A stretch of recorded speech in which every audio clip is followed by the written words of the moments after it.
अब आप सुने क्यों चढ़ाया जाता है शनि को तेल। कथा इस प्रकार है। शास्त्रों के अनुसार रामायण काल में एक समय शनि को अपने बल और परिक्रम पर घमंड हो गया था। उस काल में हनुमान जी के बल और पराक्रम की कीर्ति चारों दिशाओं में फैली हुई थी। जब शनि को हनुमान जी के संबंध में जानकारी प्राप्ति हुई तो शनि बजरंग बली से युद्ध करने के लिए निकल पड़े। एक संत स्नान पर हनुमान जी अपने स्वामी श्री राम की भक्ति में लीन बैठे थे। तभी वहां शनि देव आ गए और उन्होंने बजरंग बली को युद्ध के लिए ललकारा। युद्ध की ललकार सुनकर हनुमान जी शनि देव को समझने का प्रयास किया, लेकिन शनि नहीं माने और युद्ध के लिए आमंत्रित करने लगे। अंत में हनुमान जी भी युद्ध के लिए तैयार हो गए। दोनों के बीच घमासान युद्ध हुआ।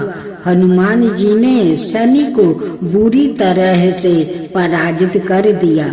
युद्ध में हनुमान जी द्वारा किया गए प्रहारों से शनि देव के पूरे शरीर में भयंकर पीड़ा हो रही थी। इसी पीड़ा को दूर करने के लिए हनुमान जी ने शनि को तेल दिया। इस तेल को लगाते ही शनि देव की समस्त पीड़ा दूर हो गई। तभी से शनि देव को तेल अर्पित करने की परंपरा आरंभ हुआ।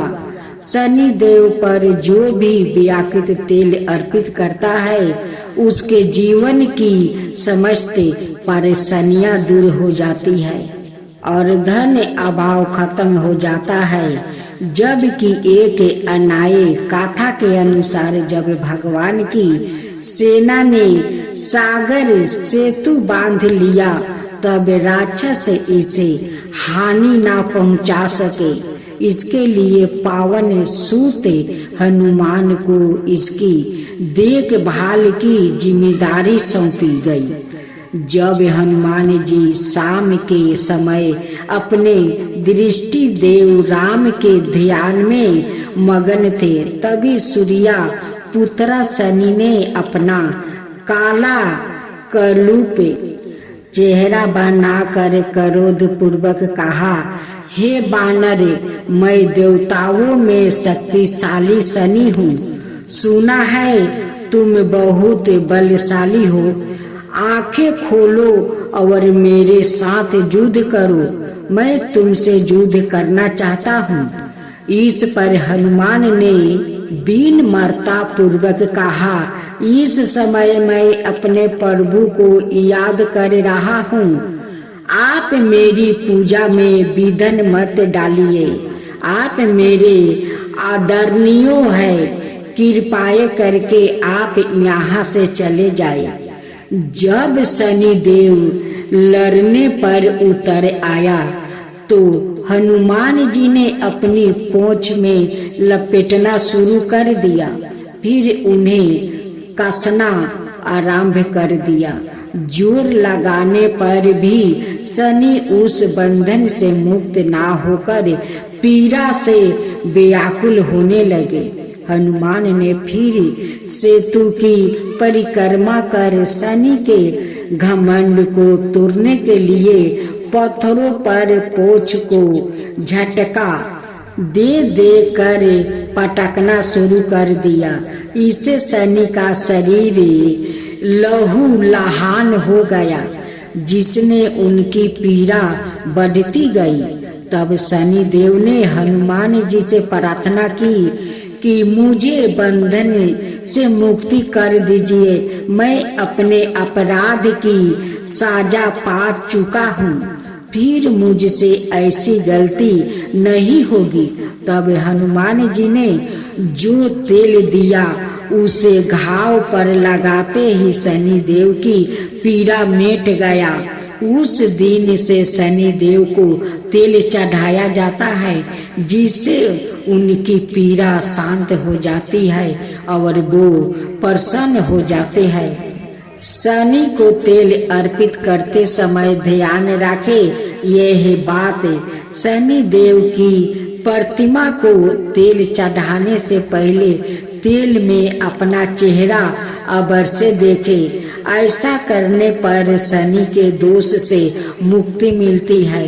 धन संबंधित कार्यों में आ रही रुकावट दूर हो जाती है और सुख समृद्धि बनी रहती है। अब शनि व्रत कथा सुने।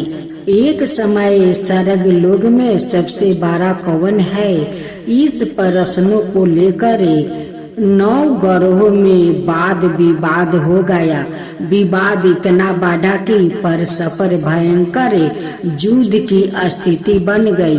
निर्णय के लिए सभी देवता देवराज इंद्र के पास पहुँचे और बोले, हे देवराज, आपको निर्णय करना होगा कि हम में से सबसे बड़ा कौन है।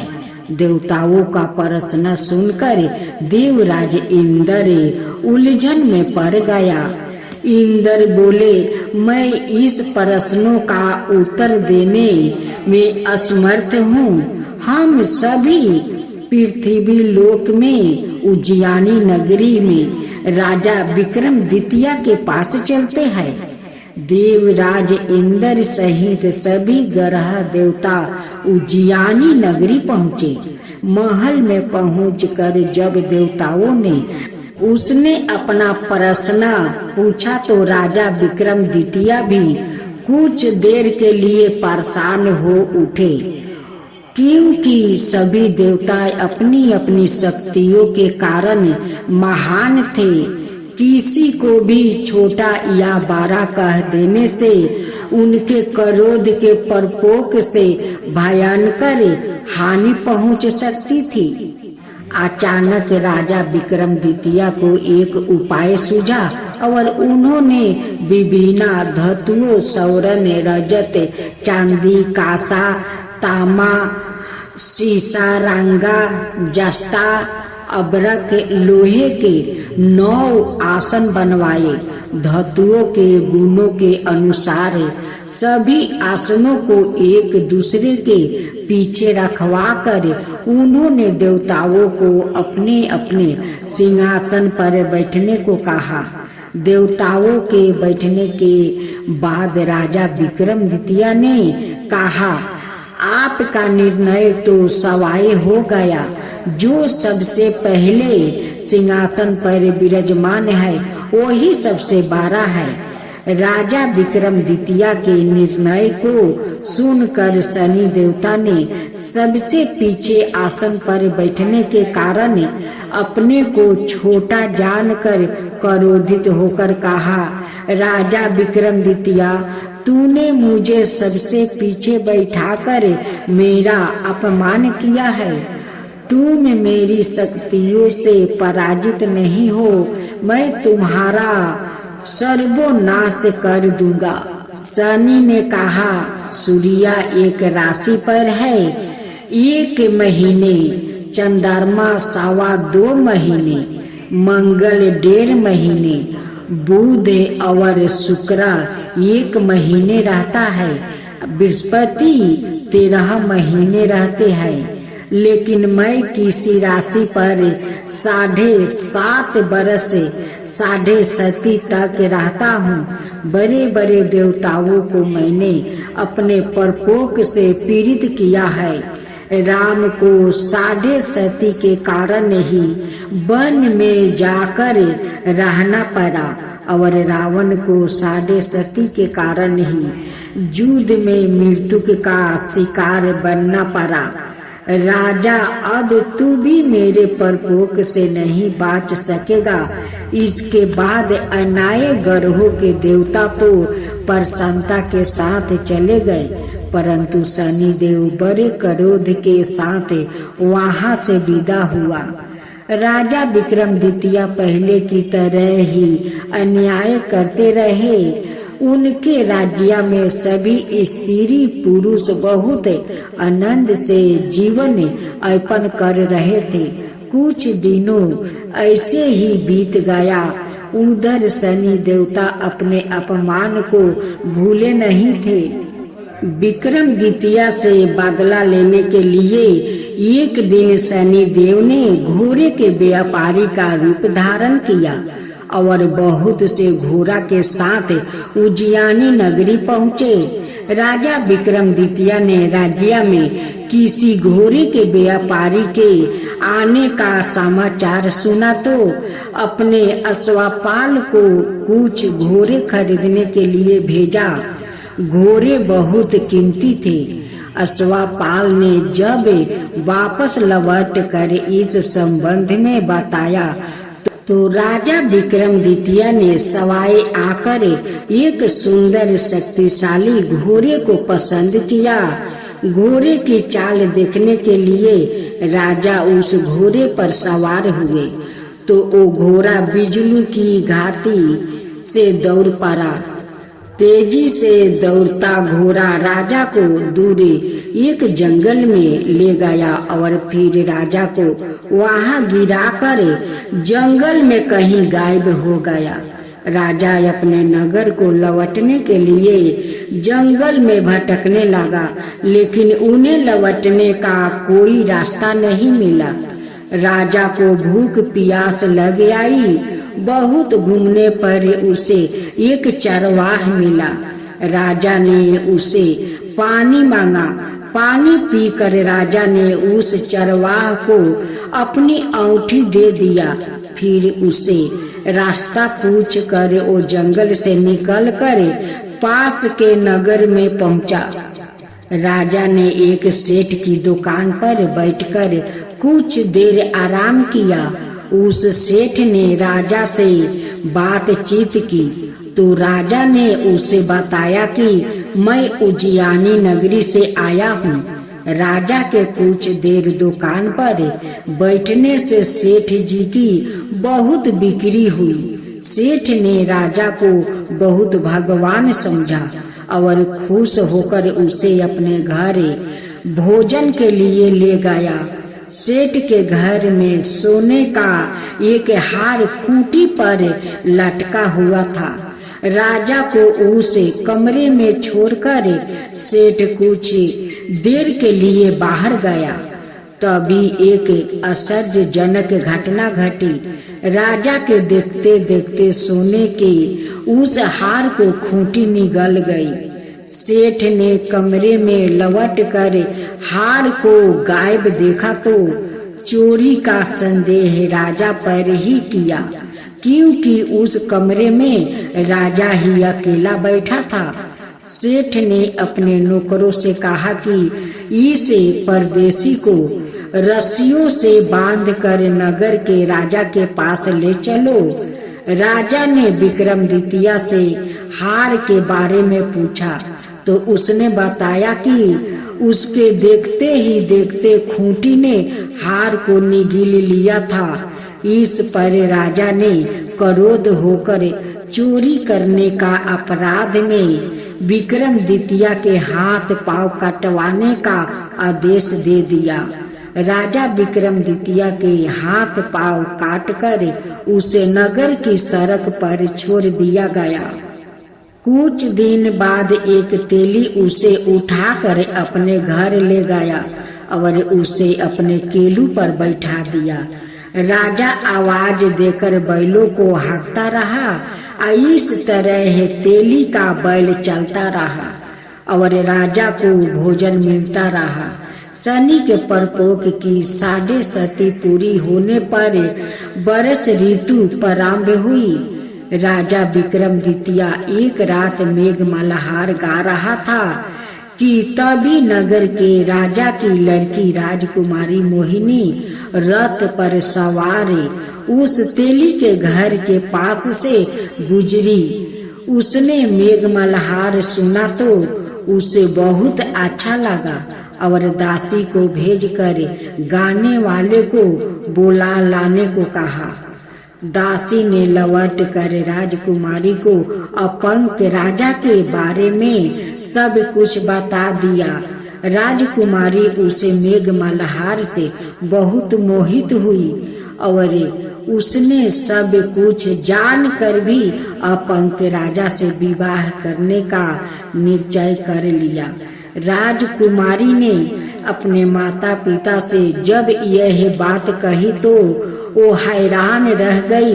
रानी ने मोहिनी को समझाया, बेटी तेरे भाग्य में तो किसी राजा के रानी होना लिखा है, फिर तू उस अपंक से विवाह करके अपने पाँव पर कुल्हाड़ी क्यों मार रही है।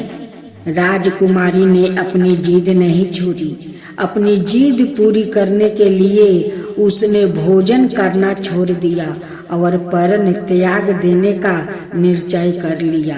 आखिर राजा रानी को बेबस होकर अपंक विक्रमादित्य से राजकुमारी का विवाह करना पड़ा।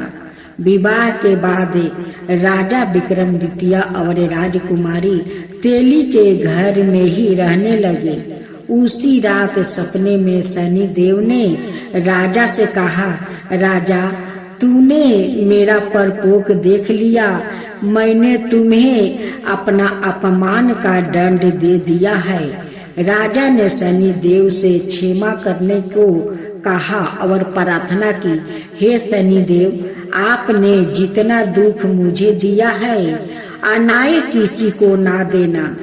शनि देव ने कुछ सोच कर कहा, राजा मैं तुम्हारी प्रार्थना स्वीकार करता हूँ। जो कोई स्त्री पुरुष मेरी पूजा करेगा, शनिवार को व्रत करके मेरी व्रत कथा सुनेगा, उस पर मेरी अनुकंपा बनी रहेगी। प्रात काल राजा विक्रमादित्य की नींद खुली तो अपने हाथ पांव देख कर राजा को बहुत खुशी हुई। उसने मन ही मन शनि देव को प्रणाम किया। राजकुमारी भी राजा के हाथ पांव सही सलामत देखकर आश्चर्य में डूब गई। तब राजा विक्रमादित्य ने अपना परिचय देते हुए शनि देव के परपोक की सारी कहानी सुनाई। सेठ को जब इस बात का पता चला तो दौड़ता हुआ तेली के घर पहुंचा और राजा के चरणों में गिर कर क्षमा मांगने लगा। राजा ने उसे क्षमा कर दिया क्योंकि यह सब तो शनि देव को परपोक के कारण हुआ था। सेठ राजा को अपने घर ले गया और उसे भोजन करवाया। भोजन करते समय वहाँ एक आश्चर्यजनक घटना घटी। सबके देखते देखते उस खूंटी ने हार को उगील दिया। सेठ जी ने अपनी बेटी का विवाह भी राजा के साथ कर दिया और बहुत से स्वर्ण आभूषण धन आदि देकर राजा को विदा किया। राजा विक्रमादित्य राजकुमारी मोहिनी और सेठ की बेटी के साथ उज्जैनी नगरी पहुँचे तो नगरवासियों ने हर्ष से उनका स्वागत किया। अगले दिन राजा विक्रमादित्य ने पूरे राज्य में घोषणा करवाई कि शनि देव सबसे देवों में सर्वश्रेष्ठ है। प्रत्येक स्त्री पुरुष शनिवार को उनका व्रत करे और व्रत कथा अवश्य सुने। राजा विक्रमादित्य की घोषणा से शनि देव बहुत प्रसन्न हुआ। शनिवार का व्रत करने और व्रत कथा सुनने के कारण सभी लोग की मनोकामना शनि देव की अनुकंपा से पूरी होने लगी। सभी लोग आनंद पूर्वक रहने लगा।